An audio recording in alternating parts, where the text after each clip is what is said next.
Hi, and welcome to Care Skills Training. In this video, we're going to take you through everything you need to know about our basic first aid training course. We'll explain what basic first aid is, who this training is for, why it's such an important skill to have. At first, let's understand what is first aid. First aid is the immediate care given to someone who is injured or becomes unwell before professional help arrives. It includes practical life-saving techniques that can prevent a situation from worsening and help save lives. This course is perfect for anyone who wants to be prepared in an emergency.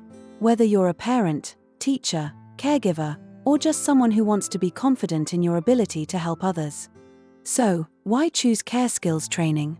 Because our courses are developed by certified professionals who bring real-world knowledge into easy-to-follow online training. We follow the latest UK first aid guidelines, so everything you learn is up to date, therefore helps you feel confident in any emergency.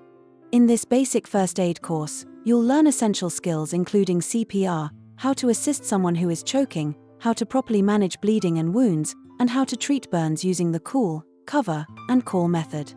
If you want to learn more about first aid training, check out the description below or visit our website.